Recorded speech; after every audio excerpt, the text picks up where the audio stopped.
Let's make some noise. Come on. Right indeedy, Nick Foles. Let's make some noise, everybody. Welcome back.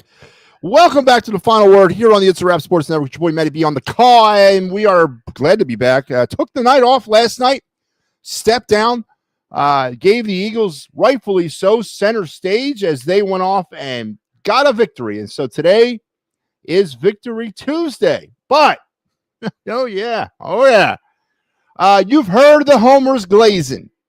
You've seen the ostrich homer fans sticking their heads in the sand.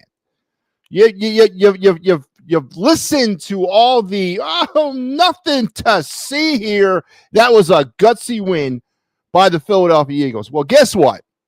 Now it's my turn. And of course, I'm going to come at you from a different side of the coin. I am going to attack this situation, and I am going to break down this game as I, of course, can only do, by providing you why I think this is definitely 2023 revisited. And if you, as Eagle fans, and I am not, of course, telling anybody how to think, feel confident about the offensive game, the game of this football team heading down the stretch, then you have a problem, folks. You got a problem. You need to seek help. There is nothing that should scream at you confidently about this team's offense. There is no way to justify a team that's got allegedly this much talent offensively, and you go out there and you score 10 points against the Green Bay Packers. Oh, yes, have a good defense, whatever. The Eagles are defending Super Bowl champions, returning their entire roster offensively, but yet they go out there and they score 10 points. There's no way you can justify that. And there's absolutely no way you can go into this game or into this day, Victory Tuesday, feeling anything but concern for your or your offense. Now, to be fair, the defense, Jalen Phillips specifically, played himself a hell of a game. So we're going to definitely break it all down. We're going to make sense out of it all. We're going to get into some baseball tonight as MLB is continuing to hand out their 2025 season awards. We know who the managers of the year, and here's a news flash. It's not Rob Thompson. Thank God. I don't know how he snuck onto the ballot, but he didn't win. Thank you. There is a God. So we're going to get into the 2025 MLB awards. Maybe we'll glance over the Flyers. They're off tonight. They'll be back tomorrow to face the Edmonton Oilers. Maybe we'll, if time permits, but rightfully so, this will be a heavy Eagle conversation as we take care of this Victory Tuesday. Almost said Monday. Victory Tuesday here on the show. So let's check in with everything that's going on. Fire Caven. Who's Caven? Is that Kevin? Kevin Padula? Listen, Star Wars, and as we get into this discussion, and it's going to get in depth, I'm going to peel back a lot of layers on this onion. Yeah, I agree. The play calling is kind of like, what are you doing? What are you doing, man? Again, you can't sit here and tell me that you only got, what was it? What was A.J. Brown's numbers last night? What was this guy? And listen, I'm not going to sit here. I hate people who bitch and moan about not, well, I want the ball all the time. But, hey, I think the guy's got an argument now. 2 receptions, 13 yards, 6.5 yards per average. His longest of the night was 7 yards. He was targeted 3 times. How can you – I listened to the homers up and down the pike. He's the best wide receiver in the game. Eagles had the best wide receiver duo in the game. How the hell are you only going to throw the man 2 times or 3 times all night long? I don't obviously stick my head in the sand.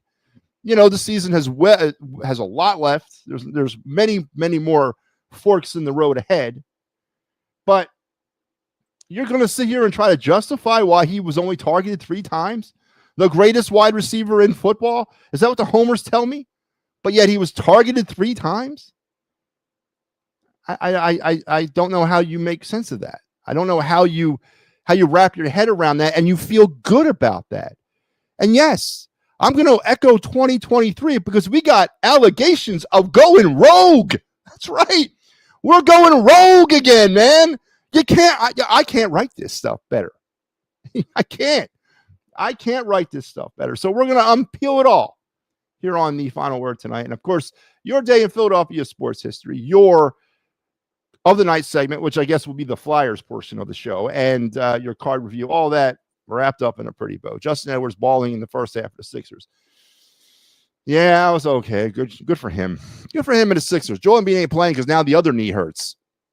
Yeah, so, all right.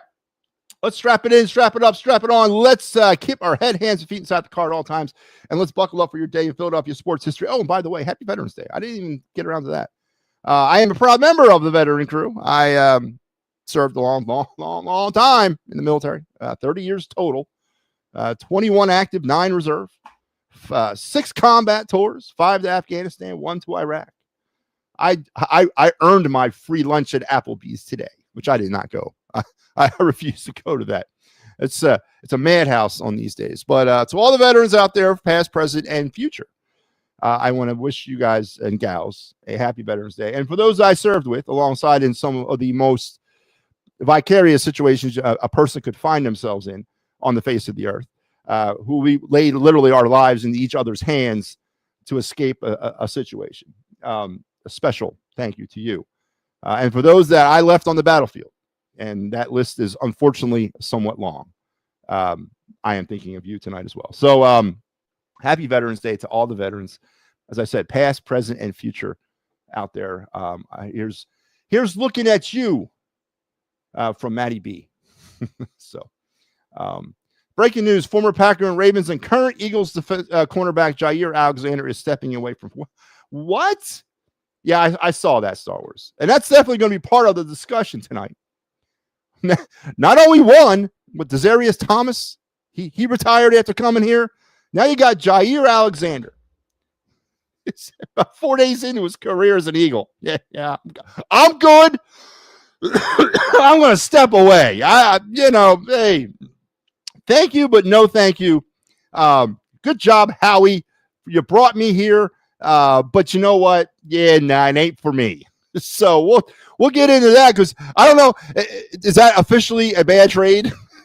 Does that go down now as an official bad trade for Howie Roseman? The guy retires 3 days into his tenure as an Eagle. Was it a week maybe? His tenure as an Eagle. I see you down there, man. You wait your turn.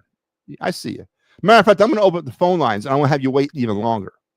You ain't going to come on here and hijack my show. You're not. Well, I listened to your Homer propaganda last night. All right, now it's my turn.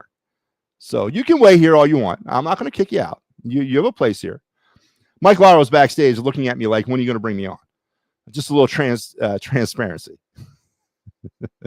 So I'll bring you on, Mike. No, seriously, I will. I will bring you on. If that's what you're here for, I'll bring you on. But Joe House says, happy Veterans Day. Thank you for that, Joe. Thank you. And I want this to sound the right way coming out. And maybe I'm a minority here on this. But I always feel weird when somebody thanks me for my service because it was, I did, everybody has their own reasons to serve. And again, I don't want this to come out the wrong way, Joe. I do appreciate you. Thanks. Thank you.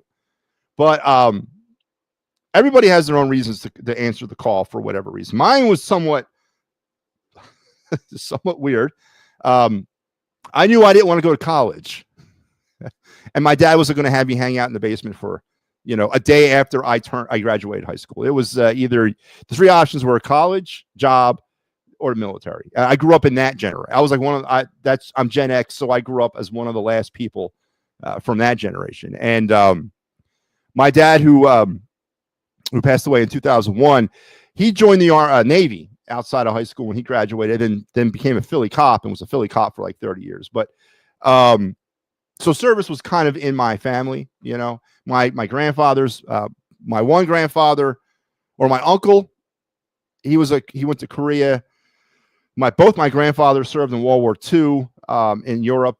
And so basically service has always been sort of a MattyB thing, and it was always kind of, talked about to me as I grew up. So when presented with those 3 options of job, school, or military, I didn't want to go to school anymore, and I didn't have any job skills. What the hell do I know? I'm an 18-year-old high school kid. I mean, I'm not trained to do anything. So I took the military and I joined the reserves first because I knew, and he accepted that. He's like, all right, You can join the reserves. That's cool. Because I knew I couldn't hack it at that time full time. So I did 9 years in reserves. And when I was in my late 20s, 26, 27, I decided, you know what? I ain't going anywhere in life right now. It's time for me to kind of just see. So I went active duty, and 21 years later, I retired, from the active army. And again, I saw things, did things that I probably didn't have to do or could have lived my life without seeing or doing. But it ultimately was a good decision and a great career. And I'm very proud of my service, So for have people come up to me randomly and say and thank me, I get it, I understand, and I respect that. But it's a lot of this is a personal choice for most of us. 99.9% who join, it was a personal choice, whatever that choice was. And sometimes they're not for the greatest moral reasons, right? There's still a sect of people out there that are operating under the join the military or go to jail thing. I mean, they're far and few in between now. It was rampant when I was in the service, but it's a very personal thing. And sometimes those personal reasons don't measure up, in my opinion, to the thanks that are being bestowed upon me. But I get it, Joe. And I do thank you. Thank you for that. Can I open up the phone lines tonight? I can, and I will. But let's get on to this with our Day in Philadelphia Sports History. Brought to you by the fine folks here at the It's a Wrap Sports Network. And here you go. Here's our lineup for the week coming up. We are into it now. Today was a pretty full day of Mike Lara, who's no longer backstage, by the way. I didn't kick him out. He took off. I don't know what he was. I think he was back there to harass me. Happy Valley Huddle. We started you off with, it was a Mike Lara day. Happy Valley Huddle, 8 o'clock at 10. And then 8 o'clock was the Props, Locks, and Parlay program. I'm finishing you out here at 9. Tomorrow, Pittsburgh Sports Desk. I'm back, but it'll be an abbreviated program because Mike's going to follow me with the post game, and I'm at the whim of the Flyers tomorrow night, so it'll probably be a shorter show. And then the rest of our week here on the network, culminating on Sunday with a big day, PM and the AM, Steel City Sunday pre and post, and then the Lions, Eagles, Spurs flyby post game. So busy week as always. Want to be busier though. I know Mike doesn't. I got Mike working like a dog this week. But yeah, busy week on the network as always. And by the way, for those of you that are tuned in trying to see me on Facebook, it's not working for me. I hate Facebook. Hate it. And it always prompts you as you're going on live that it's not working for some reason. And you try to do it on the fly and fix it. And 9 times out of 10, it doesn't work. So you say to hell with it and you just move on with the show. So I apologize for all the Facebook people out there that are shut off to this program tonight. So please, you can find us on Twitter and also on YouTube tonight. So make sure you navigate over here. But there you go. That's our week in a glance on the network and our day in Philadelphia sports history. Let's get to it. 1930 on this day, a Philadelphia hockey team played its first game in the National Hockey League. That's right. Did you know that today in 1930? A hockey team played its first game that was based out of Philadelphia in the NHL. No, of course, it wasn't the Flyers, but it was the Quakers. Yeah, I don't know what the hell. They can't come up with any decent names. Everyone's got to be the Quakers. The Phillies started out as the Quakers. The hockey team starts out as the Quakers. The Quakers were a one-year cast-off franchise from the bankrupt Pittsburgh squad, okay?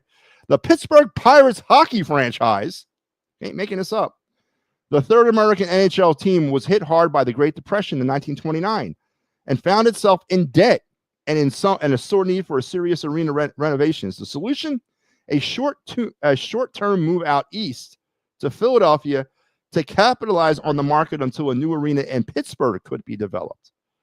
And while Philadelphia's long and storied competitive athletic history has seen its share of bottom dwellers, the Quakers were perhaps the only moribund franchise inept enough to destroy a promising professional franchise in a single season. On this day in 1930, the Quakers lost 3-0 to the Rangers en route to a 4-36-4 record for the season, a league low 136 winning percentage that would stand for 45 years. In response, the NHL effectively discontinued the franchise with a series of suspensions, and the Pittsburgh arena never materialized, not until the 67 NHL expansion, would franchise return to Philadelphia and Pittsburgh. So on this day in 1930, in order to help out the bankrupt Pittsburgh Pirates as they went through some arena renovations, they moved the squad here, called themselves the Philadelphia Quakers, and would go on to have a cursed, doomed season with a winning percentage of .136 that would get them banned from the National Hockey League. So not only did they not successfully make the move to Philadelphia, but they could not successfully return to Pittsburgh. The franchise was discontinued, and the cities, both of them, were blackballed for NHL expansion for 45 years. Oh, no, 37 years, until 1967. So can't make this stuff up. There you go. Your day in Philadelphia sports history. The curse of hockey. I guess. Oh, man. If you had to choose your poison, on who do you want to double up on? If he doesn't get you, AJ will. So, Star Wars, the king of the segue, that's fine. Let's get into this. Obviously, the reason we're all assembled tonight is to dissect what went down in Green Bay last night as the Eagles won the game 10-7. And again, you've heard it all already today. I'm like late to the party on this, and that's fine. That's what happens when you come on at night. You've already heard the glazing of the homers saying, oh, I feel good because it was a win. Yes, I heard this today. I heard the win is a win is a win echoed yet again. We've brought that back. It's back. Okay, we heard it all throughout the first half of the season. It kind of went away when they started losing. And then when they won those last two games before the bye, yeah, everything was sort of hunky-dory. But now the win is a win is a win is back. So that's truly the first sign of trouble, right? And if I got to pick my poison, and listen, Star Wars, I don't care. I think I see where you're headed with this question. Then if he's getting double teamed on the outside, move him around the line of scrimmage. Put him in the slot. All right? Put him on the other side. Motion him. Get him moving so that you can create some sort of separation. Don't tell me, and I'm not saying you are, but I know this is a part of what the homers will tell me. Oh, they triple team him. Yeah, okay. He's the greatest wide receiver in the game. You're throwing the ball to him 3 times a game. Are they really covering him that well? I mean, is A.J. Brown conjuring all pro play out of every single cornerback he faces? I doubt it. I freaking doubt it. Now, I don't know who to place the blame on this on. Do I place it on Jalen Hurts' shoulders? Because, again, he's an elite level quarterback. Isn't that what you all tell me? And again, Star Wars, I'm not speaking of you personally, but isn't that what you tell me? He's an elite level quarterback, but yet he gets the ball out to his number one target, the best receiver in all of football. He gets it out there 3 times in this football game. 3 times. And then the ill-conceived 4th down and 8 with 27 seconds left. Packers out of timeouts. What's the ball on the 35-yard line? And then you line up for it, which this is the rogue play that allegedly reported, and that's up on the Twitter, so if you guys want to check it out, reported on the Fanatic this morning from reliable sources that the Eagles are now that Jalen and AJ are going rogue again.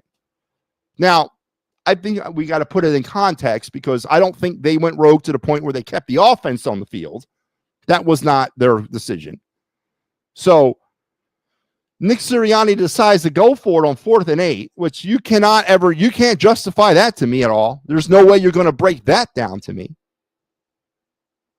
He does throw it to, that was, I think, the 3rd target of the game with the post-up play or the 50-50 ball down the field, I guess hoping for a pass interference.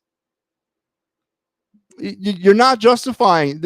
There's no answers that I'm hearing to quantify why A.J. Brown does not get the ball thrown in his direction at least 15 times a game. He's the best wide receiver on the planet, right? That's what I keep hearing from the homers. And yes, I do not like the diva crap, the complaining, the cryptic messages and all that. I don't like that's a loser mentality, but I can understand why he's getting frustrated. What is he here to do? A block for Saquon Barkley down the field, which was great. But is that what he's being paid to do? And if you think for a second that this football team is going to win a Super Bowl when A.J. Brown's being targeted 3 times a game, you got another thing coming. Because what they're doing, in my opinion, is the attack is okay. So I'm getting ahead of myself, but what is the identity of this offense in 2025? I will wait for you to tell me what the identity of the Philadelphia Eagle offense is 9 games in to the 2025 season. They don't have an identity, and we're 9 games in. 7-2, absolutely great record. A win is a win is a win. Let's replay 2023 at 10-1. A win is a win is a win, and then it all comes crashing down. And they went rogue in 23 as well. Yeah, I didn't do it. They did. So what is the offensive identity of the Philadelphia Eagles in 2025? We're 9 games into this thing. Should we not know that by now? Saquon Barkley on the season. Saquon friggin' Barkley. Where's he at? I had his stuff pulled up. Now I lost it. There it is. So far, Saquon Barkley, coming off of a historic all-world type season last year, is averaging 3.9 yards a carry, 4 touchdowns, and he's amassed 579 yards. Right now, at this pace, he'll rush for slightly over 1,000 yards this season and give you 8 touchdowns. I didn't expect him to continue on to the pace that he set last year. It's very hard for someone to actually do that again. I get that. But you're not getting nothing from Saquon Barkley so far. This offense is in trouble. And if you're looking at your quarterback to bail you out, now Jalen made some nice throws, not enough of them, but he made some nice throws. But we cannot rely on that going down the stretch.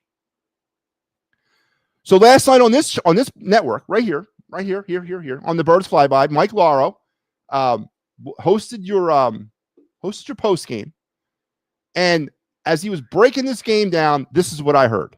That's right, folks.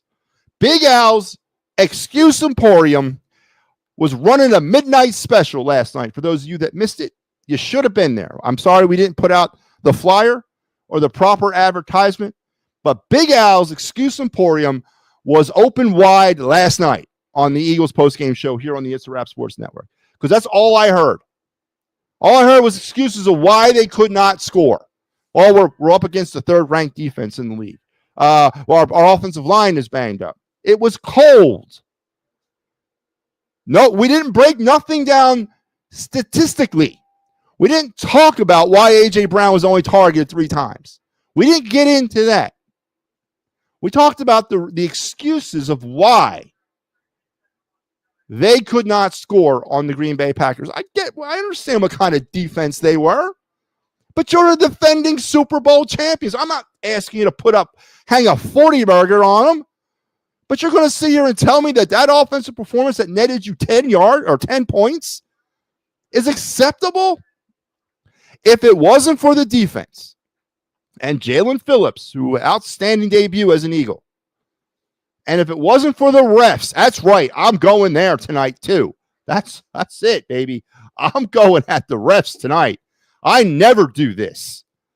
But last night was a terribly officiated game. Terribly. On both sides of the field, but primarily in the Eagles' favor. And I love the homers on this one. Yeah, there were some ticky-tack calls. It was even, though. No, it wasn't. The Eagles got the benefit of the doubt from the officials last night. The Eagles committed, 7 penalties last night? That's out of control, by the way. 7 penalties for 61 yards. The Eagles, that was their penalty numbers last night. That number is going out of the friggin' world. Right now, on the season, the Eagles have committed 61 penalties for an average of about 7 penalties a game. And they're averaging 50 yards in penalty yardage a game. That ain't winning you a Super Bowl, man. But last night, the Eagles got the benefit of the doubt. What was it? The tush push early in the game? 3 Eagles offensive linemen literally were at the defensive line before the ball was even snapped, and they didn't get called for it. Quinyon Mitchell was riding on the receiver's back. Was on his back before the ball even left the quarterback, and he didn't get called for a pass interference. And there was a few other calls along the way. So I don't want to hear it from the homers anymore when it comes to the officials, because you got your payback last night, man. You got your payback. It was incredibly off balance, terribly officiated game in the Eagles' favor. I don't get it, man. I don't. But play call, okay. I'm breaking new ground here on the program tonight. I'm going after certain elements of this team that I don't go after, because I'm a big fan of players play, coaches coach. They both got to do their job. But play calling and the conservative nature of the play calling and the inability to do anything different, especially when the run game is not working up the middle. You're not bouncing anything outside. You're not running any motion. Hurts spent a lot of time under center last night, which was good. But the stuff is not working. Are they waiting for Saquon to, regain his 2024 form? He's not able to get that separation. He's not able to get that step up the middle. He's not getting the blocks. And Kevin Patullo's got to be, and Nick Sirianni, I'm not singling out one or the other. They both got to start answering for this vanilla offense, because this smacks a lot like 2023. I'm sorry, it does. The way the offense is running right now smacks a lot about 2023. Joe, let me talk about the Eagles for up now. So is going to go for a minute. So I'm not relieving or singling out Kevin Padula versus Nick Sirianni with play calling. No, it was a bad offensive performance. But on the lines of that, no one's talking about the bye, right? No one's talking about the 10 days this team had to prepare for this game. Oh, by the way, the phone lines are open. No one's talking about that. You had 10 days to prepare for this, and this is what you got? This is what your best effort offensively? It's criminal, man. Absolutely criminal the way this team performed last night. And there's no way you're going to excuse it away. Again, I know Big Al's Excuse Emporium sold out of its stock last night. They're closed today. They got to go through a restocking. They can't open up today because their shelves were cleaned out by Mike Laro on the Birds Flyby. Talked about penalties. 7 penalties for 61 yards. Again, that's discipline, that's preparedness, that's coaching. Now, the Packers defense is a very good unit. The Packers offense, on the other hand, sucks. I'm sorry. It's terrible. Matt LaFleur, I'm going to get on the Eagles for going rogue at the end of the game, 4th and 8. What are you doing throwing the ball there? But also the Packers on 4th and 2? They had 2 timeouts at this point, and they run a hurry-up play to the line of scrimmage and try to do some funky little, inside pitch. They kind of go off tackle. Eagles defense called it out, knew what the play was. Jordan Love needs to have the wherewithal at that point to call timeout. They had 2. And then they ran the play. They did not get the first down. They got flagged for an illegal formation, and they fumbled the ball all in the same play and turned it over. The last 3 games that I've watched the Eagles play the Packers, to last night in was it the wild card round last year? And then in Brazil, the Packers are probably the biggest overhyped team in the NFL. I don't believe in them at all. And Matt LaFleur might be one of the more overhyped coaches in the NFL. I mean, the Eagles weren't prepared to play that game offensively, either were the Packers. Now, Jordan Love missing about his entire starting wide receiver core and his starting tight end. I understand that. But I lost count. I was up to 7 drop passes by the Packer receivers last night. I lost count. I don't know what the final number was. They didn't help him. Jalen Phillips and the Eagle defense did do their job and made Jordan, whatever the hell's name, Jordan Love, too many J's. Jordan Love made him feel very uncomfortable through most of this football game. And I'll give the credit where it's due there. But Jordan Love, and it's hard for me to sit here and give him a bad grade because, again, his wide receivers, the ones he had, did not help him. But I didn't see anything special there with that guy. No, I didn't. Overhyped, man. I had his rookie card. I bought it for like $20. I sold it for $50. Thank God. I don't know if Jordan Love's going to be in the league 3 years from now. He looked confused. He was harassed, but he looked confused. So, all right, let's pause. Bring on a caller. Joe Hale, how are you? How are you? I'm doing good, Joe. How about you? I'm good. I don't want to talk Eagles. We have Phillies breaking hot stove news. I don't know if you just seen it. I did not. Bader to Tampa Bay. It's being reported right now. 3 years, 36 mil. 3 years, 36 mil. Is that what? Yeah. Is that what he got? Yes. He put out. I wasn't. No, I ain't paying that. Nah. But Schwarber put out an interesting tweet. Philly, I'll see you soon. There's going around that he wants 2 years, $22 million. Yeah, I'd do that in a heartbeat if that's what he wants. But with that, MLB predicted, ready for this, who do you go get? Kyle Tucker wants to be a Philly now. Well, I also heard Alex Bregman. There's some rumors floating around him. I don't know. I'm not a fan of Kyle Tucker's. I've never been a fan of Kyle Tucker's. I'm not saying he's a bad player. He does bring another dimension of hitting here. He's a contact hitter as well as a power hitter. The shortstop out there, Toronto, Bo Bichette. Do you go get him? Yeah, I heard him linked there too. His AAV is like 22 mil.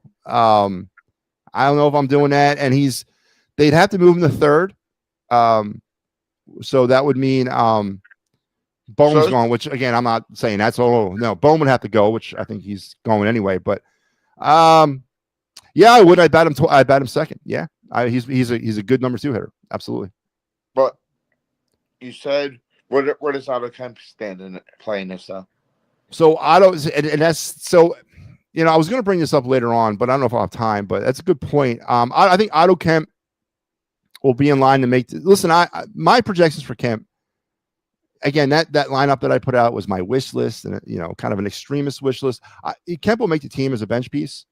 I don't think Aiden Miller. I think Aiden Miller should start the season in AAA.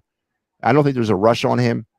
There's a rush on Crawford. It's 2 different stories, but I'm okay with keeping Kemp up on the bench. Now I know he's also in that boat of having to play every day. You got to find a way. Kemp can play the outfield too. Maybe you platoon him out there. I don't know, but you could find a way for Kemp to make this team. I'm okay with Otto Kemp being in the outfield. Yeah. So that's all I wanted to talk about. Yeah. Yeah, you can platoon him out there. He can play all over the diamond. That's one of the good things about him. So I read a report about Jair Alexander admitting that he has mental problems. Yeah, I saw that too. Did Eagles get the money back? Listen, as far as I know, as far as the CBA goes, he passed his player's physical. He's got to come to a new team and pass a physical. What that physical is and what that encompasses, I do not know. Is it a mental? Is it a physical? Is it a mental and physical? I don't know.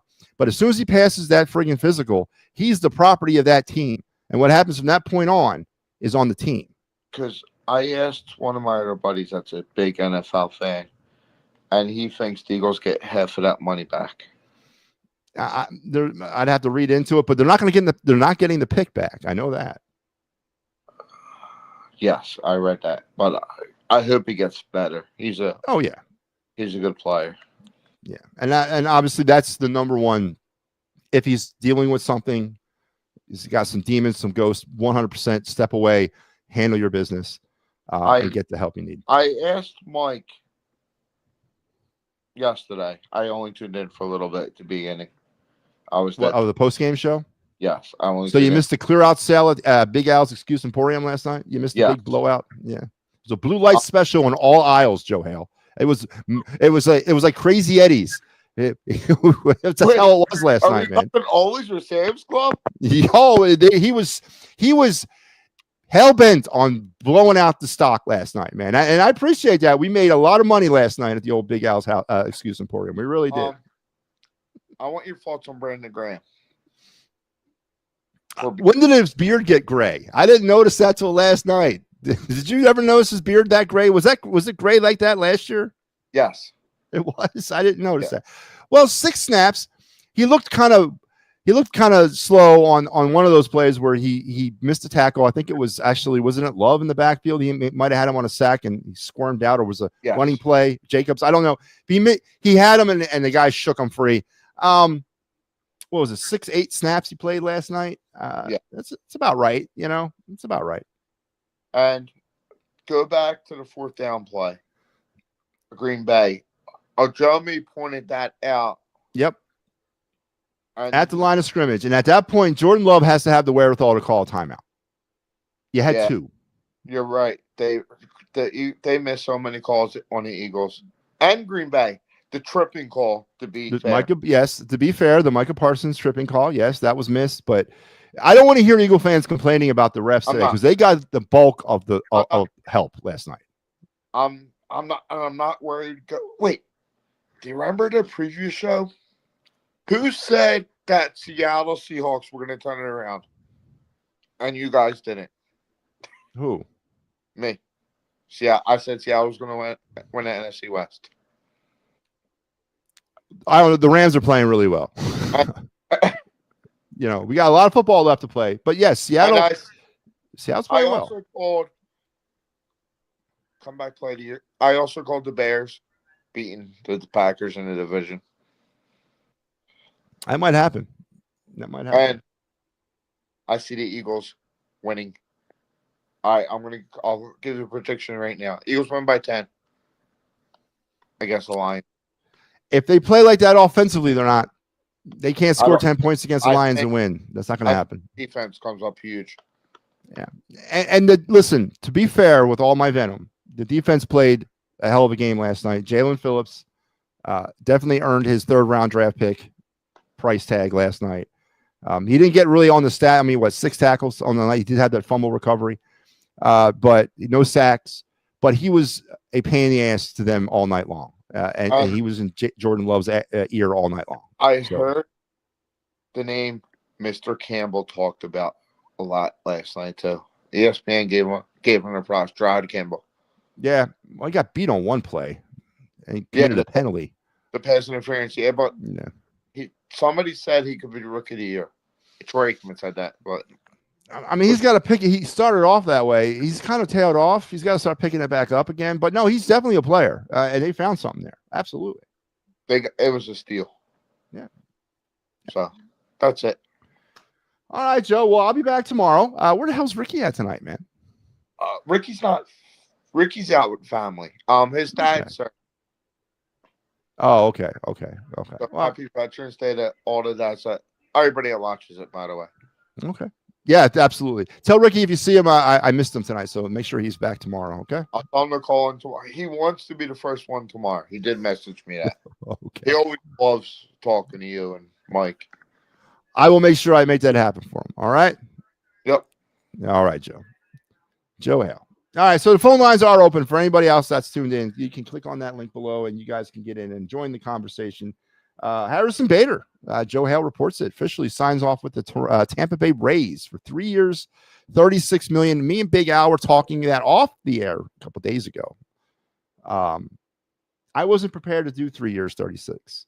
I know he was looking for 3 years, but I wasn't prepared to give him $36 million. So now it's official. One of my projected pieces of the 2026 Phillies lineup is gone. So now we have a hole in left field officially.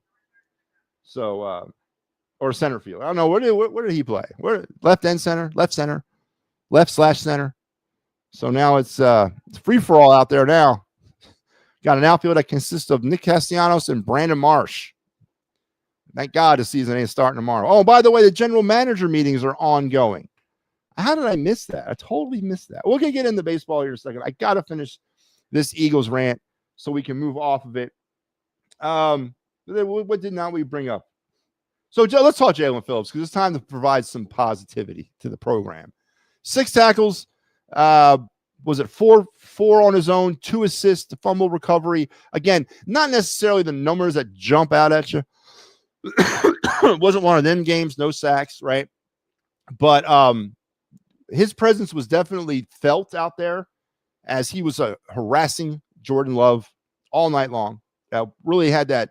I mean, the Eagles had a very consistent pass rush last night.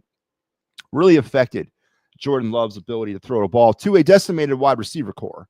But I mean, he got some pat. But again, Jordan Love just not impressed with him, man. I think he's one of the more overhyped quarterbacks in this league. I don't think he's got what it takes in those high pressure moments, man. I don't. But give Jalen Phillips his due, as he had an outstanding debut for the Philadelphia Eagles. And as we get into week 10, and mentioned by Joe Hale, he's got the Eagles winning. I think he said by 10. Is that what he said? Here on the It's a Wrap Sports Network, we will have you covered post-game Sunday Night Football, Eagles-Lions from the link. Is this a Kelly Green week? Is this a specialty week?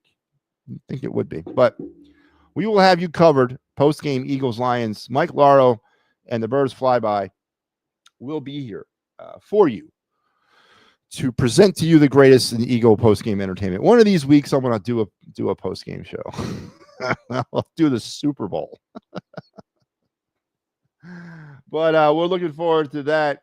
And then my last thing, and let's go over some of the numbers. Yeah, because I need to do that. Jalen Hurts, a pedestrian 15 for 26 for a touchdown. Saquon Barkley, who honestly is the reason. It all really goes back to Saquon. This is why the offense is not working. It's because of the lack of production they're getting from Barkley. 22 carries for 60 yards, man. So putrid. Devontae Smith did his work. 4 receptions and a touchdown for 69 yards. Nolan Smith had the 1 sack. Zach Bond led the team in tackles with 8.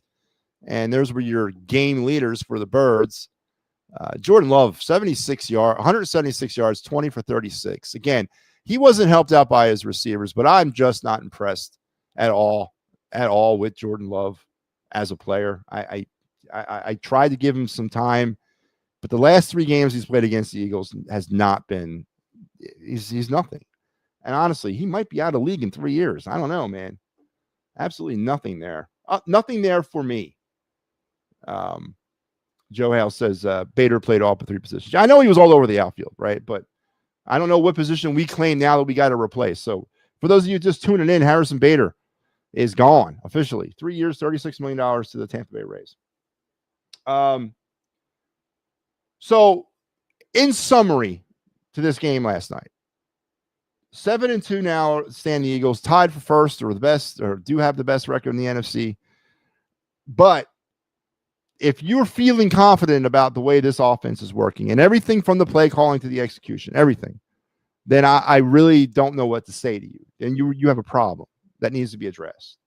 I don't know if they can continue to win like this. And it's, aside from the Giants game, the second one, they have not played well offensively all season, honestly. Consistently all season. Some of the numbers from last night, collectively for the team, 0 points in the first half. This team scored no points in the first half. On the season now, the Eagles have scored 124 first half points for 13 points a game. 10 points in the second half. 94 second half points on the year for a 10-point average. 10 points, or 10.4 for you math people. They committed 7 penalties last night for 61 yards. Now they have committed 61 penalties for almost 7 yards a game. They've 61 penalties for almost 7 penalties a game, as well as 447 yards of penalized yardage for close to 50 yards a game. So they're averaging 7 penalties and 50 yards a game. That's not good. They did force 2 more turnovers, which were really the reason why they won this football game, especially that second turnover. That first one was pretty big too down in the red zone, but 9 turnovers now on the year for the Eagles defense. That's 1 per game. They committed only 1 turnover last night, the fumble by Jalen Hurts. Now 4 turnovers. Jalen walked away clean from this game. No sacks allowed. 19 on the year, or 25 on the year for the Eagle offensive line. They got to Love 3 times. 19 sacks now for the Eagles defense for 85 yards. They were 0 for 2 on 4th downs and 0 for 1 in the red zone. And there's your final words stat pack from last night's game. Not encouraging offensively at all.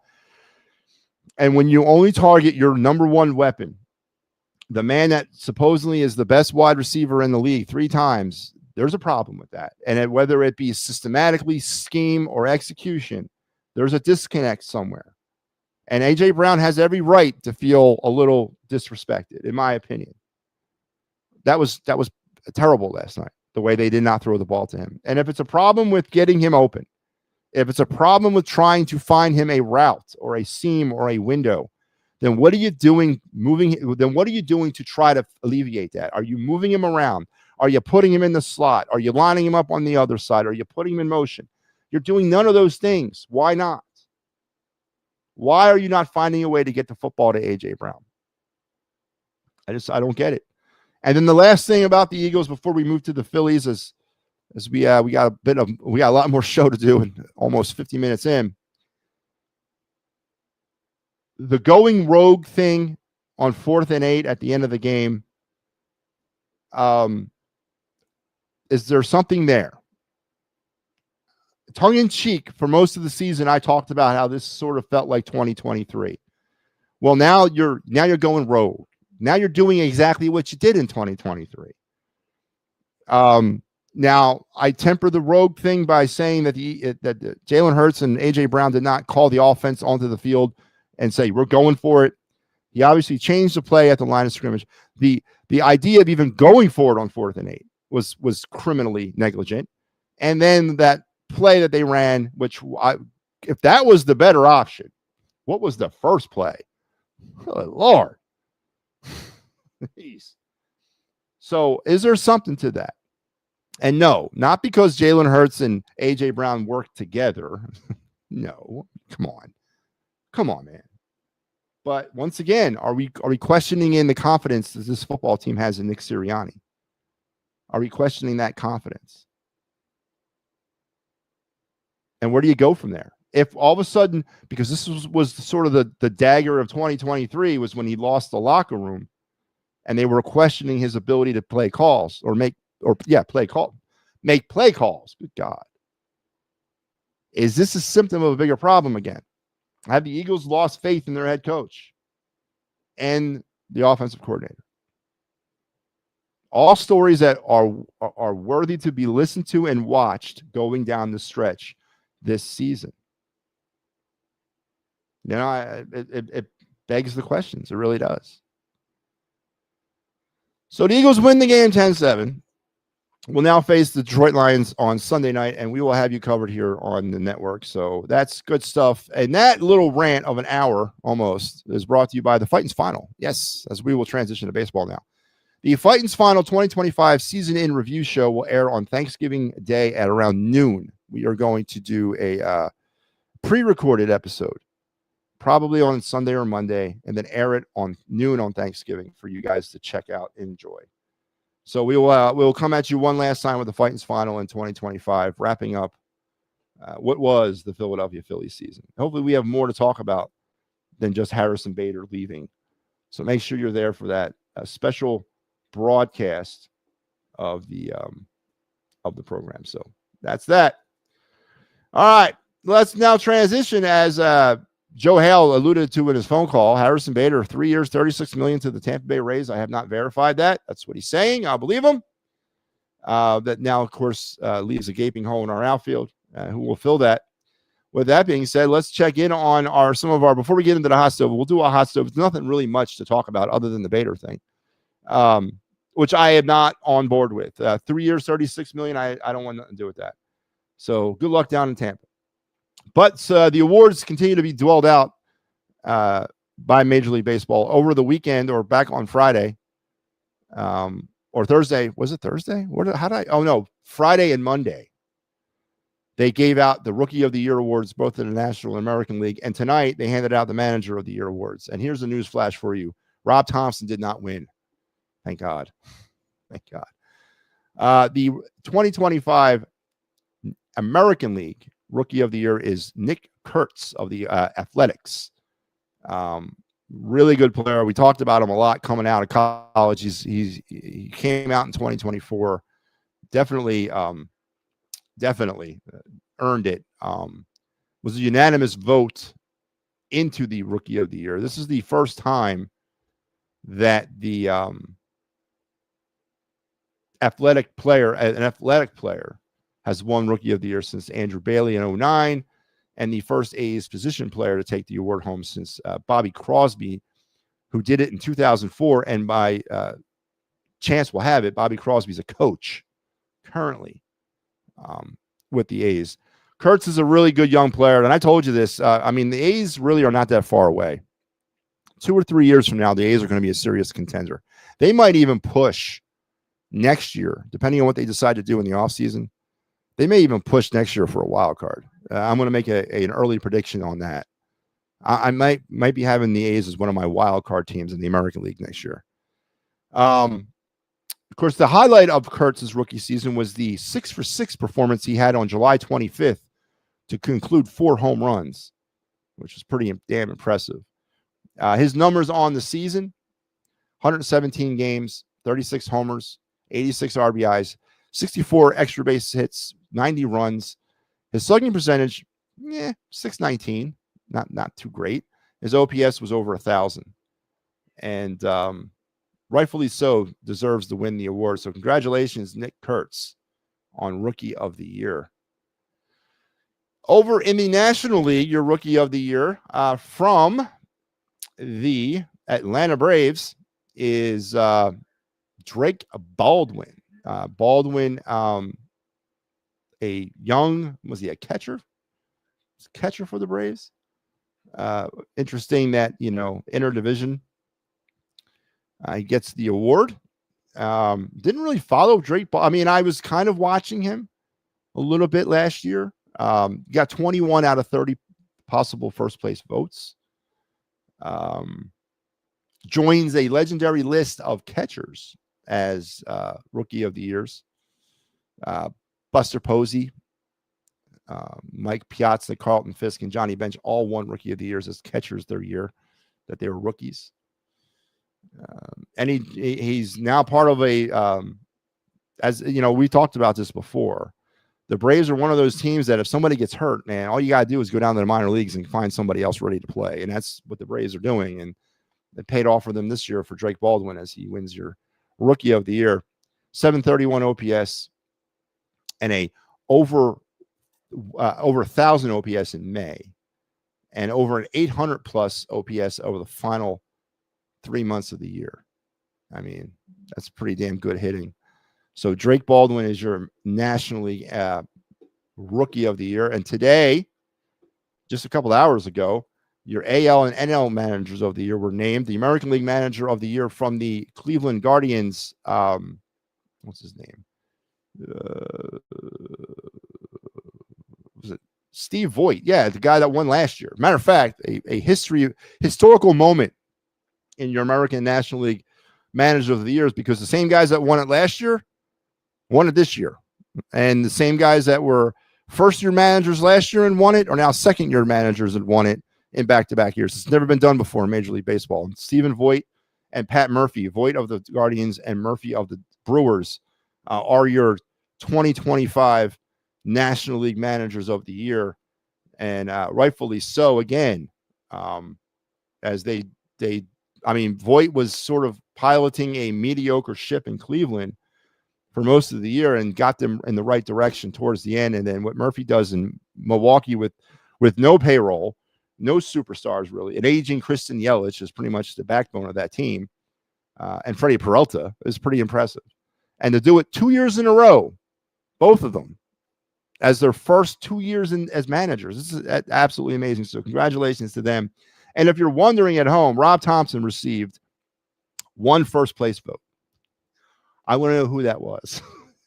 Who in the hell out there thought Rob Thompson deserved a first place vote? Was it one of the, was it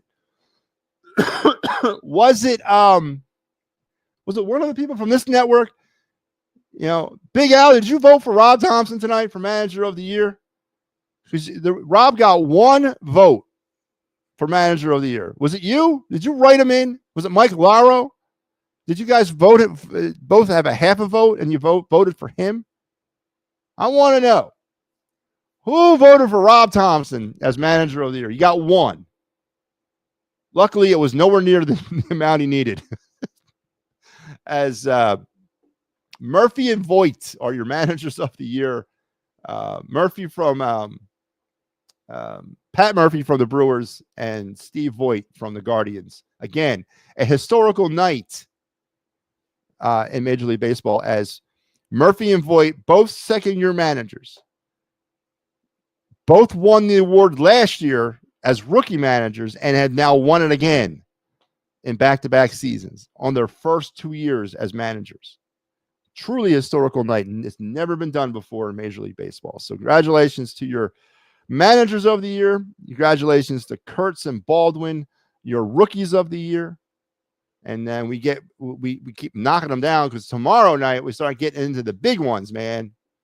Tomorrow night our Cy Young Awards are going to come out. So we're going to see if Chris Sanchez has a shot at this. I think he does. I think he does. He's not going to win it. Paul Skeens and his 1.98 ERA is going to win it, hands down. We could have another historical moment tomorrow night with Skubal and Skeens going for back-to-back Cy Young Awards in their first 2 years in the league. So we could have another historical night in Major League Baseball tonight or tomorrow night. Chris Sanchez is in the running for Cy Young. He probably finishes third behind Skeens and behind, you know what? No. I'm going to say he might finish second. I don't think Ohtani is going to finish second. Ohtani will finish probably around 5. He didn't pitch that much. Yeah, I'm gonna put Sanchez as number 2 behind Skeens. And unfortunately, you know, it's freaking Paul Skeens. I don't know what to tell you. But that will be tomorrow. Then the MVPs come out a little bit later in the week. So we're definitely getting going here. Ricky's going to hop on. All right, Ricky, come on, man. Let's do it. The phone lines are open. Yeah, they are open. Link is in the chat. Absolutely. Big Al, what's going on, man? How you doing tonight? And no, you did not vote for Rob Thompson. Good. Glad for you. It was Ricky Deal. Ricky voted for Rob Thompson. I know one of you did. Just throwing away your vote. A little bit of a hot stove. Let's get into the hot stove. As again, reported earlier by Mr. Joe Hale, Harrison Bader is now no longer a Philly officially. 3 years for $36 million to the Rays. Al, I think we talked about that, and we talked about the numbers, the exact number, 3 years, 36 last week. I wasn't prepared to do that. 3 years I was prepared, but not 36 mil. And I don't care about a ghost year or none of that nonsense. I wasn't going to give him 36 mil. So Harrison Bader's on his way to the American League East and Tampa. So congratulations and good luck, Harrison. Got paid. Some of the minor movements around the high. Oh yeah, let's do a pretty little thing. Yeah, I gotta play them. I gotta play the numbers here. Let's get into our hot stove report.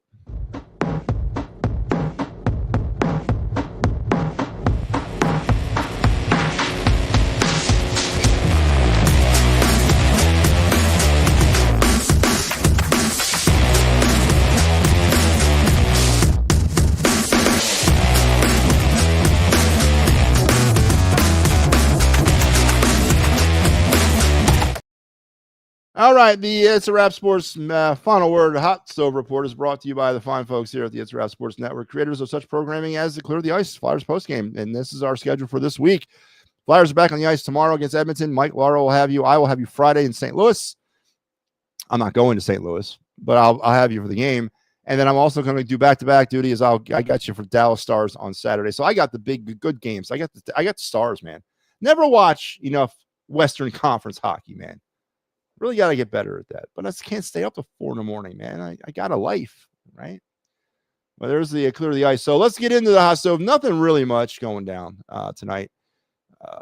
And I just shut it off. No, I didn't. There it is right there. Okay, so we got you caught up to November 6th. Enoli Padres, a starting pitcher in the Atlanta Braves system, is now headed to the Baltimore Orioles on a minor league deal. Cameron Miser, who batted .213, 5 homers, and 22 RBIs for the Rays, is now a Royale, as he was traded for a player to be named later. And Kyle Hendricks, the long-term starting pitcher who's pitched to seem like 1,000 years, has retired officially. He was 8-10 with a 4.76 ERA and 114 strikeouts last year for the Angels.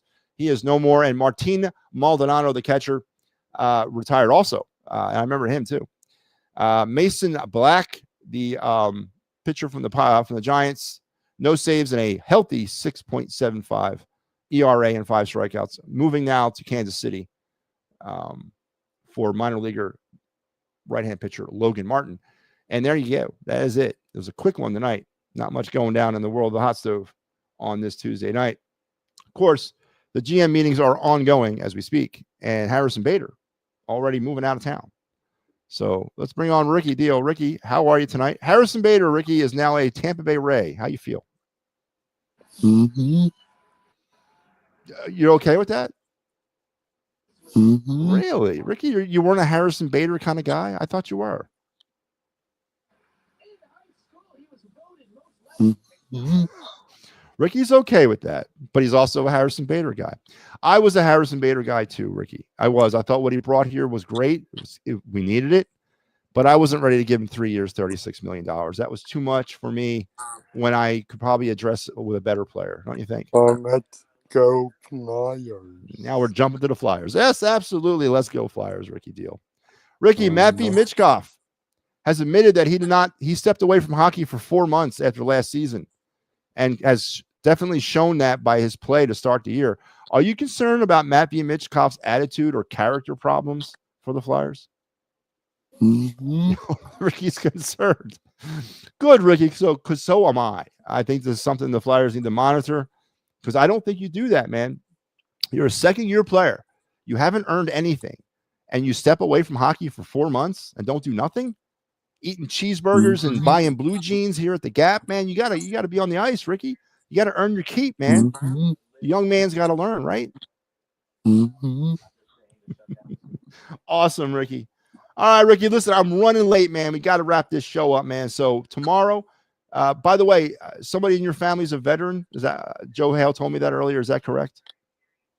Mm-hmm. Well, from one veteran to him, I want to thank him for his service for me. Okay. Mm-hmm. All right, Ricky Deal. Ricky, I will talk to you tomorrow, my man. Stay classy as always. All right. Mm-hmm. All right. Ricky Deal.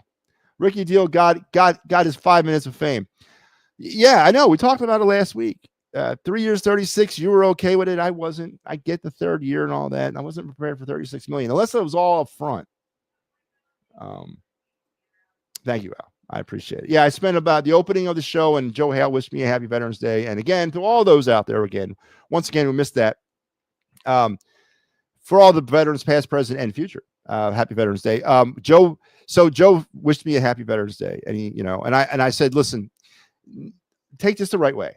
I always found it weird when somebody said that to me. I've thank you for your service and all that, and it wasn't for the reasons I want. Again, I want to make sure it comes out correctly. It's everyone has a reason to do something like that, and it's usually a personal reason, and it could be for any multitude of reasons. My reason to join was because I didn't want to go to college. I didn't have any job skills, and my dad was going to throw me out of the house when I graduated high school. That was the reason why I joined. I mean, I ain't going to lie. I didn't have a sense of. I mean, my family was well into this, a serving family. My dad was a cop in Philly, not in the burbs. He didn't do it in Delco. He did it into 215 for 30 years. Then prior to that, he went to the Navy for 4 years because that's how we did it back then. That's the generation I grew up in. I don't even think college was an option to that generation, but to me it was. My dad said, college, job, military, your choice, young man. I said, well, I don't want to go to college. Not right now, because I'm too popular to go to college and I won't make it. And I'll cost you a lot of money. and I'm being responsible about that. Job, I don't want to flip burgers. I don't want to work in a gas station because what else can I do with no skills graduating high school? So, hey, military, it is. And as like I said earlier, I joined the reserves. So my dad was like, he was cool with that. He's like, yeah, all right, I'll accept that. So I did 9 years of reserve time. And then in my late 20s, I switched over to active duty and I served 21 years on active and retired full benefits in 2020. And the 6 combat deployments and all that. So it was a good life, but I fell ass backwards into it. It wasn't for any honorable reason. And so that's why I personally feel weird when people say, thank you for your service. I should thank my dad. He's threatened to kick me out of the house at 18.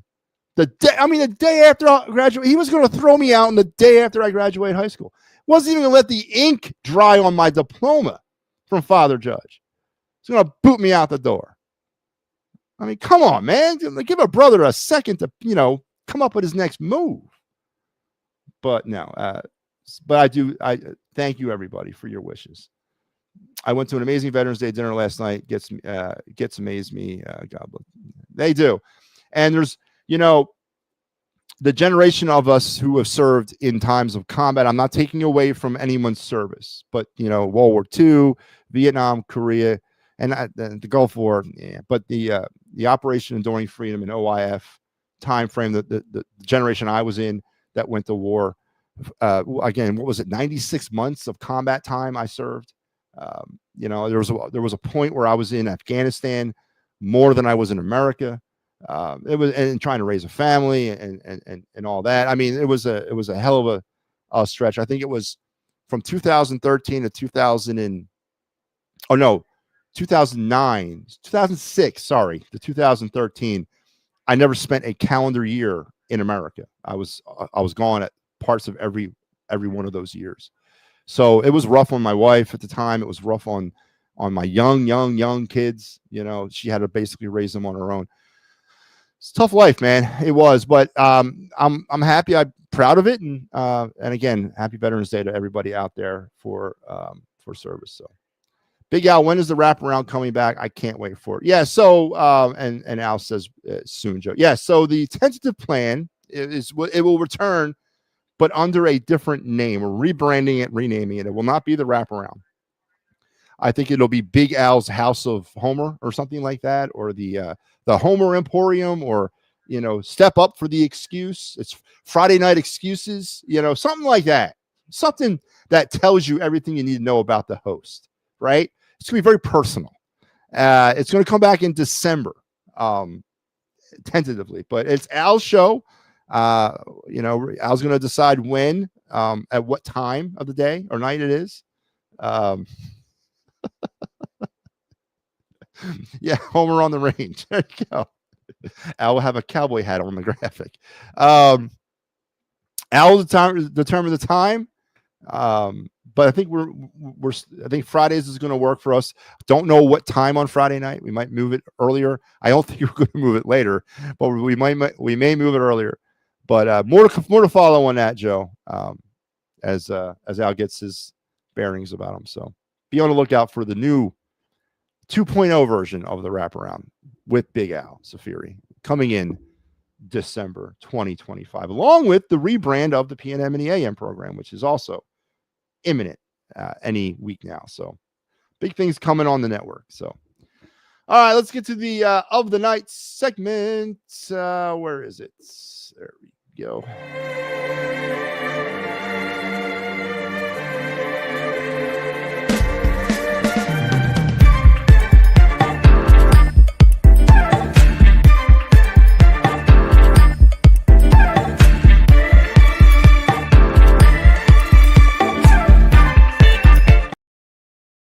All right, this is the other night segment.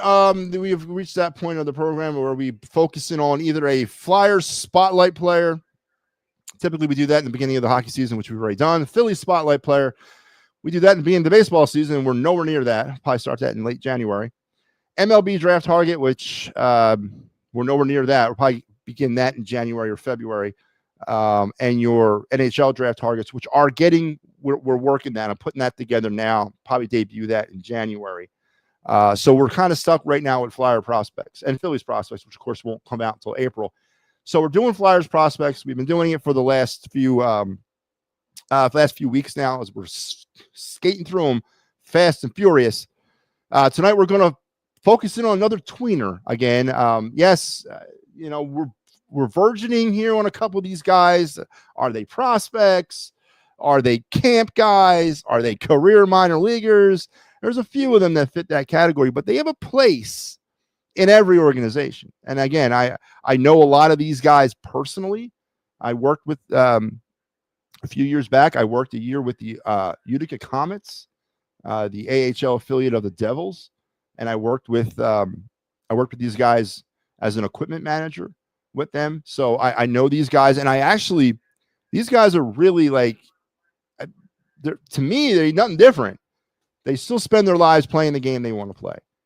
They still get paid decently. I mean, they're never going to get the big money, but some of these guys are making $1 million a year, and that's okay with me. Hell yeah, I'll sign up for that. I don't care, man. I'll play in the Federal League for that. Hell, I'll play beer league for that. I'll play anywhere for that. So they get to do what they want, play the game they love, and a lot of them get the call up and down. They get yo-yoed up and down, and they get opportunities to play at the pro level or the NHL level. So these guys are really resilient guys, and a lot of them go on to coaching or scouting, stuff like that after their career is over with. So all respect to these guys. But we're definitely going to talk about a tweener tonight. And he was a player the Flyers picked up via free agency over the summer, and that was Lane Pedersen. I think he last played for Vancouver. That was last year. He is a center right wing hybrid currently in Lehigh Valley for the Phantoms, 6'1", 198 pounds. And he was, when he was eligible to come into the league, which was like 2015, a UDFA, never drafted. He's a versatile center who is a gritty two-way forward with strong defensive responsibilities. Okay, so, and that's all I could find on him. That's all there is. Again, he's like 28. He is what he is. He is not, by no stretch of the word, coming up to take away Tyson Forrester's job. He's not the next wave, okay? He is one of those players who play a very important role on a hockey team. Somebody gets hurt, he comes up. You need an emergency fill-in, he comes up. He is one of those guys, and every organization needs them. He's currently on a 1-year, 2-year, two-way contract with the Flyers, so he's got some flexibility with the organization over the next couple of years, and he is what he is. Through 8 games in Lehigh Valley, he's got 4 goals, 3 assists, 7 points, and a +4. So thriving down there in the AHL, and one of those emergency call-ups if you need one. So there you have it. Our prospect of the night for the Flyers, Lane Pedersen, the draft player or the free agent who was picked up this summer by the Flyers. So tomorrow, Ricky, we could talk Flyers. I'm wrapping things up, man. I'm going to mention the Michkov thing here again, and then I'm going to pretty much pivot off. But if you have any questions you want to throw out in the chat, fire away. I'll answer them. But I spent an hour lamenting over the Eagles, so I kind of used up my dime on the Eagles tonight. But fire away if you have any Flyers questions. But I am going to address Michkov one last time. I'll pay it myself for that. Yeah, exactly. You know what? You're going to pay me $1 million. Whatever. and I can play hockey in the second best league in the world. Where do I sign? So, but with that being said, that was your prospect of the night, Lane Pedersen. But let's pivot back, I guess, to MattyB and Michkov and the Flyers. 8-5-2. Get ready for the Oilers. Interesting stretch of games this week. Edmonton, St. Louis, and Dallas. Very Western Conference opponents, all 3 of them. Interesting test for this young team. I want to really be interested to see what they do against all these franchises. Of course, we all know about Edmonton. Snake bitten twice in a row now against Florida in the finals. Dallas is a perennial Stanley Cup contender in the West. And St. Louis is one of those teams that hangs around and makes a run every year to get into playoff competition. So these are battle-tested teams that the Flyers are going to face this week. And the story, of course, Flyers fans, there's homers in that group too. I can't believe it, man. I cannot swing a dead cat anymore and not hit a homer, man. But there's homers in the Flyers that have infiltrated the Flyers ranks too. They're trying to kill the Matt V. Michkov story. They're trying to say that we are overreacting to the Matt V. Michkov story. And that story, of course, is allegedly Michkov, once the season ended last year, stepped away from hockey for 4 months, May, June, July, and then August, and got back on the ice right when developmental camp or training, because he didn't go to developmental camp. Training camp began for the Flyers in September. Now, I don't know the extent of that. I don't know if he never skated for 4 months. I don't know if he was in the weight room. I don't know any of this stuff. But if it's true, and if it's even true to a certain degree, that resonates completely through that locker room, because players, veterans mostly, will look at him and say, well, one, you're not failing yourself. You're failing us as a team. We're relying on you to be a certain way, and you're not working to be that way. Obviously, to himself, he's failing because he has not earned anything at this level yet. He had a very productive, very inspiring rookie year, but he hasn't earned anything at this level yet. He's still playing on his ELC. So the character of that speaks concerningly to me. If you thought at 19, I'll give him that it was a smart decision not to play hockey for 4 months, and that you could get by just with your natural talent when training camp began, obviously he didn't pay attention to his first year in the NHL, because you can't do that at this level. And it's been evident by his play. He's lost time off the first power play unit. He's lost time off the ice. He's not productive.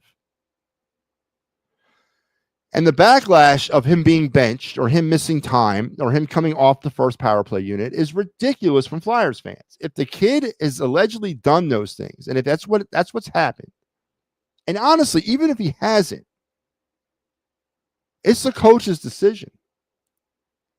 It's ridiculous. He has to be held to the same standard as the rest of the players. He hasn't earned anything.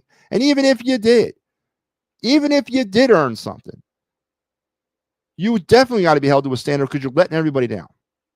Now, there is a history of this with him. There is. But those of you that did not follow him or have followed him when he was in the KHL, he was suspended 3 times in his final year in the KHL for conduct detrimental to the team by his head coach. Now, a lot of people at that time sort of equated that to he doesn't want to be in Russia anymore. He wants to get to the NHL, so he's sabotaging himself. But again, the athlete in you, the competitor in you, you need to rise above that and do the best you can for the team you're playing, because I guarantee you 99.9% of us who have played sports, whatever personal gripe you got with whatever situation you're dealing with, as soon as you step on the court, the field, the ice, the rink, whatever, all that goes away, and you're single-minded set on doing what you do and competing to win. And if he actually is so arrogant that he's going to sabotage everything because of his own personal issues, this is one of those character things that the team needs to really get a hold of soon. Or this could be a big problem for the Flyers. And I mentioned it on the I don't know if it was on the post game I did this. I don't remember, I'm losing track of time. I mentioned if this is an issue, and if the Flyers do their research and find out this being an issue, it would be probably better to get off of him right now and trade him. Now, I don't say that haphazardly. He's an immense talent. But if he's going to be a head case, and if he's going to put himself above the team, I don't want him here. We got enough of that going over across the street with the Eagles. So the Matty and Mitchkoff drama, and then that goal the other night was beautiful. It was all Mitchkoff working around the boards. That was all him, and that was a glimpse of what he can be. But I'm telling you, man, if that's true, and he stepped away from hockey for 4 months, not injury related, just because he didn't want to, something needs to be done about that. And I think it's rightful that Tocchet, Couturier, Konechny, all of them are riding his ass. 100%. So there's my Matty and Mitchkoff 5 cents. Who is doing live? I am on my show tomorrow. Oh, what's live? Are you talking about the Flyers? Clear the Ice? It'd be Mike Laro doing Clear the Ice tomorrow. I will be on my show tomorrow. Mike Laro will have you at 9 or at Postgame Flyers. I will be probably cutting my show a little short tomorrow night in order to give Mike his full quarter's worth as he gives you some Flyers postgame. So it's me, and then Mike's doing the postgame. Is that what you're asking? So make sure you're here for it, Ricky. But we got you covered tomorrow. All night long. Here's our schedule yet again. Tomorrow night at 8 is the Pittsburgh Sports Desk. Then I'll be on at 9, and then right after me will be the Clear the Ice Flyers Orioles. Flyers and the Orioles going at it tomorrow. Flyers and Oilers post game. So make sure you're tuned in. And let's get ready with our final segment of the night. My favorite. Can't wait.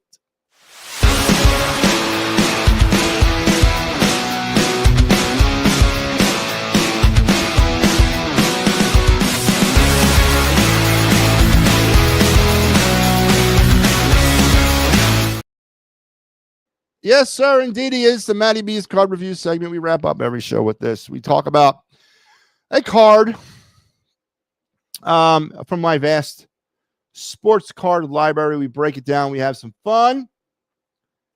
We can talk tonight about it. Ricky, give me some questions. We have some fun with it. We discuss nostalgic value, financial value, and the state of the card selling trading business as it stands currently in America. And tonight, I'm going to show you my versatility in the card world. I am getting off of baseball. We're moving out of baseball tonight for the first time in like 5 months.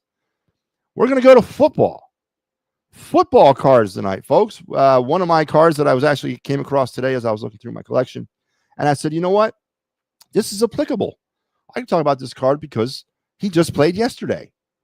And it's one of my cards that you sit on. Again, the same rules apply in baseball and then football. You come across a rookie card, you sit on it, right? You sit on it and you see how the career kind of works out. And I was very happy to come across. I pulled this card out of a pack last year, and I was very happy. Now it's a base card, so there's no bells, no whistles, no fancy refracting, none of that. But it's a card of a player that's got a potentially very high ceiling career-wise.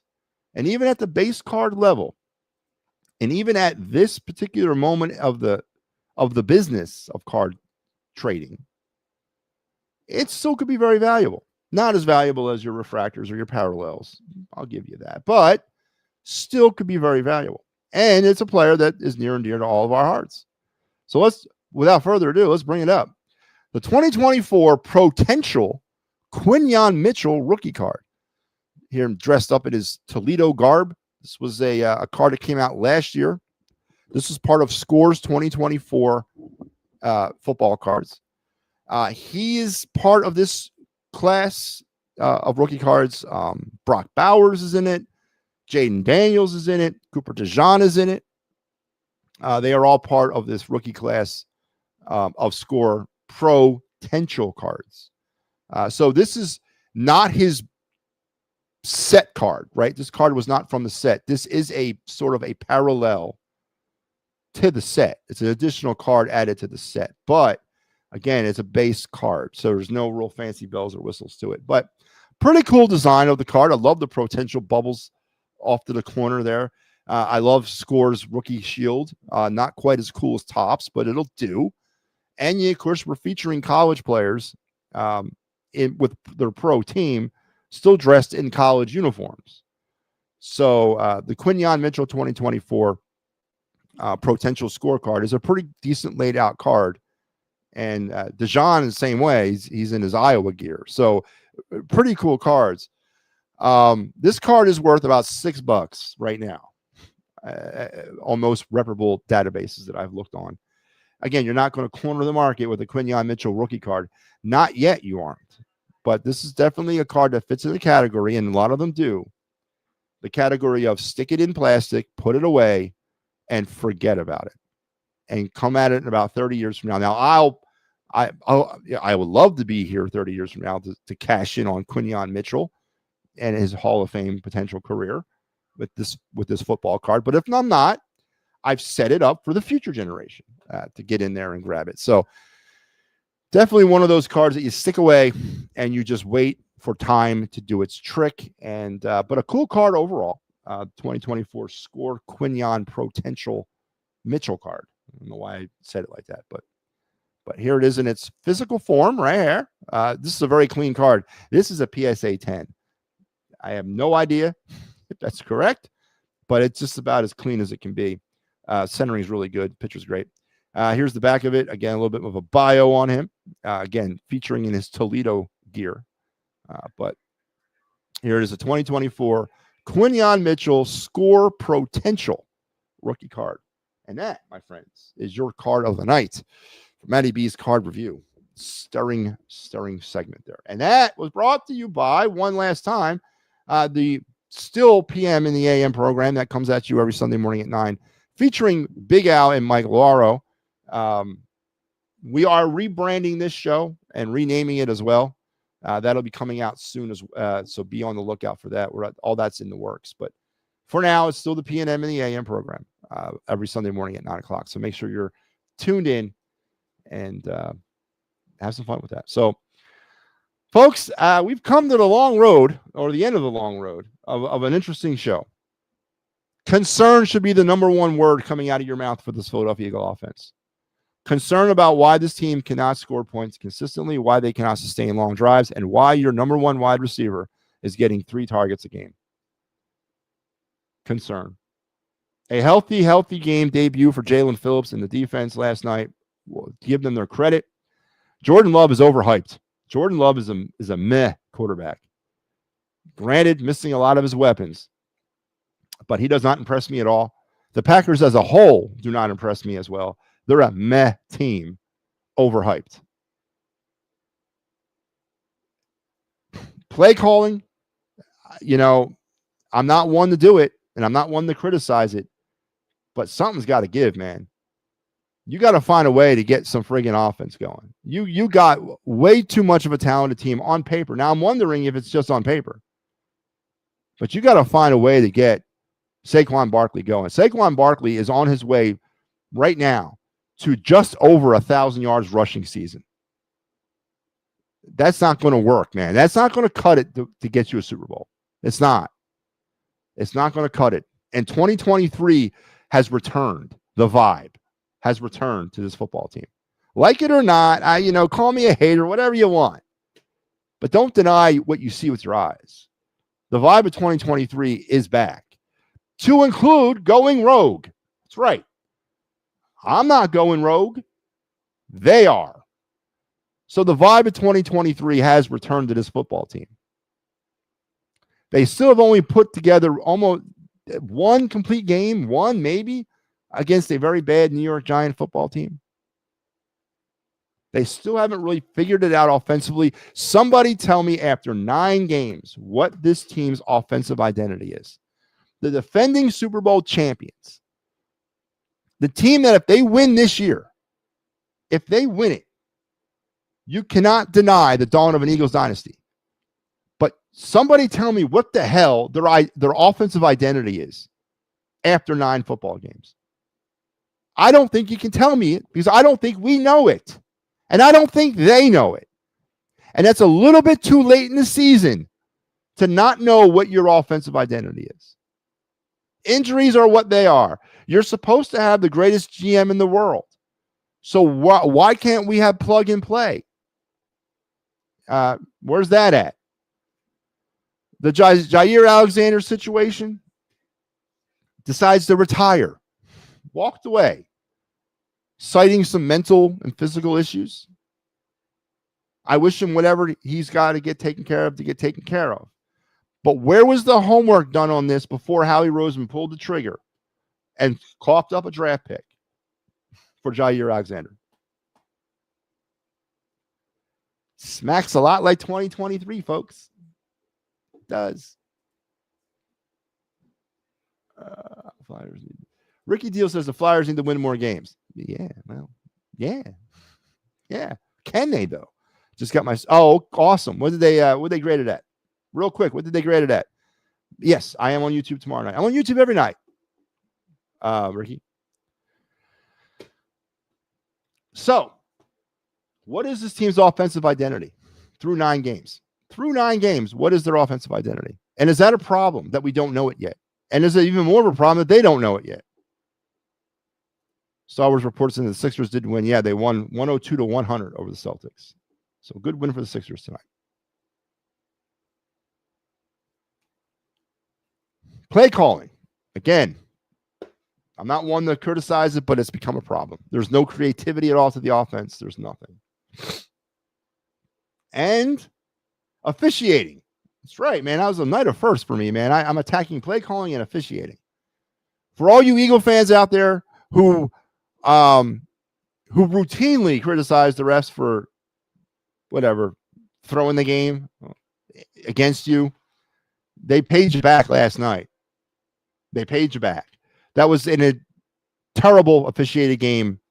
If you're a Packers fan, you should feel cheated this morning. You got cheated.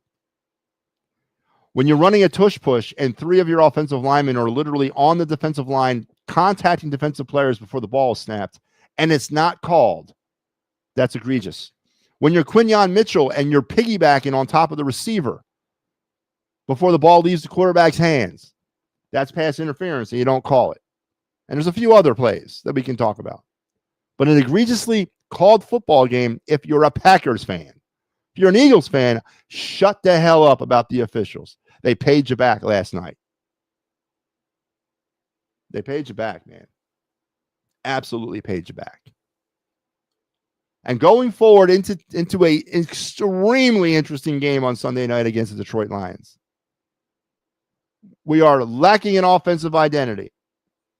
We might have struck gold with Jalen Phillips. That could be a game changer against the Lions and that statue of a quarterback in Jared Goff. But what are they going to do to score points? Is 10 points going to be enough against the Lions? I don't think it is.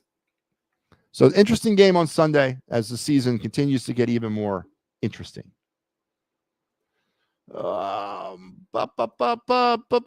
Yes, Ricky, I can talk about whatever you want, whenever you want. We'll talk Flyers tomorrow.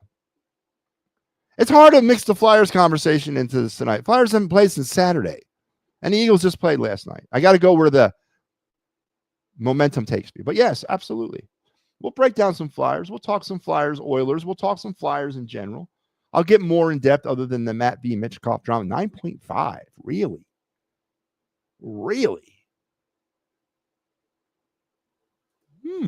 Good job, Joe. For those of you that are wondering what we're talking about, Joe Hale sent a helmet signed by Shane Gossesfair and a stick signed by Eric Lindros to PSA for grading. And they just sent it back and graded both of them at 9.5. And they told me I can get $150 for it. There you go. Sit on it, Joe. That's my, you know what, Joe? Put it under glass like I told you to. Display it in your house, your apartment, your room, wherever, and just sit on it. Let that stuff, or give it to me. One or the other. I wouldn't sell it, Joe. You know, you could do, though, because this is the card show season. For those of you that are not aware of this, how this business works, November through April is typically the height of the card shows every year. Now, the National, which is the big one that happens in Atlanta every year, that's in like July. But like most card shows in the Northeast, at least, range from November through April during like the dead time, you know. where you really can't go outside. So there's a one coming up in Philly in Oaks, PA, coming up here at the early part of December. I forget the name of it, but it's a huge one. There's gonna be like 50 people there signing things. Larry Bowa is going to be there. Lenny Dykstra is going to be there. Dave Winfield's going to be there. I think Cooper's going to be there. Saquon's going to be there. There's a whole. Look it up. It's an Oaks, PA. Look up Oaks, PA sports card show, and it's like December 5th and 6th, or 6th and 7th, or 5th through 7th, something like that. I would take it there, Joe, or one of them. Take your helmet there, and see what the vendors say. I'd put a range on it. If they're telling you 150, I do the research on it, find out exactly where the market is on a helmet signed by Shane Gostisbehere at 9.5 by PSA. Then come up with, once you see a trend of what the market is set for that memorabilia item, come up with a price that's fair for you based off that number, and see what you can do with those vendors. Those guys are the ones that will pay top dollar for that stuff. Just to see. You don't sell it. Just see what kind of attention you get for it. You might be or maybe you just take the Lindros stick. I don't know. I would take the helmet because it's easier to carry around, but I don't take one of them and just see. That's my advice. But concern. 2023 vibes have returned, and so has it's a win's a win. The Homer mantra. It's the Homer battle cry. Win's a win. So the Eagles will get back at it next week, and then the Flyers are back at it. Harrison Bader's a Ray, by the way, for those of you out there who did not hear the news. He has left the Phillies officially. 3 years, $36 million with Tampa. And we'll try to put that puzzle back together, and hopefully we'll have more to talk about on this date for the 2025 Fightins Final season in review show that will air on Thanksgiving at noon. We will record it. It'll be pre-recorded, and we'll air it on noon on Thanksgiving for you guys to check it out. So we'll put our final take on the 2025 Phillies and start looking ahead at the 2026. Big year in baseball in Philadelphia in 26. Big year, man. Huge. World Baseball Classic. New City Connect uniforms potentially. They can change them now because they've had them for 2 years. And I don't see a reason why they won't change them. All-Star game, draft, futures game, expiring CBA, all that's happening in 2026. Big year for baseball. And it all starts, I think, I saw March 26th is opening day for all of baseball.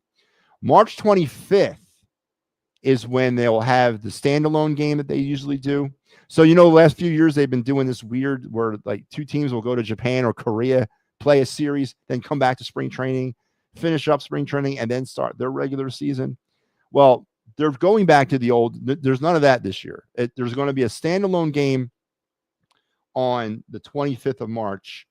I want to say it's Yankees and Giants, maybe. I saw it today. I think it's the Yankees and Giants. It's Yankees and somebody. Be on March 25th, and then the bulk of everyone else will start on the 26th. So kind of going back to the old way of how you would start a season. You get one team. I think the 25th is a Sunday. No, it's not. They're giving two teams the spotlight to kick off the season, and then they're giving everybody else the next day. I like that. That's what I'm used to. And that's the way it should be. And then with the March 25th opening day of baseball, that is the earliest the baseball season has ever started in the history of MLB. So March 25th is your first game of the year. I think it's the Yankees and Giants or something like that to start the season. Maybe it's not Yankees. What is that? What is March 25th? Let's see. Let's Google it. I saw it today. MLB 25 March 26 game.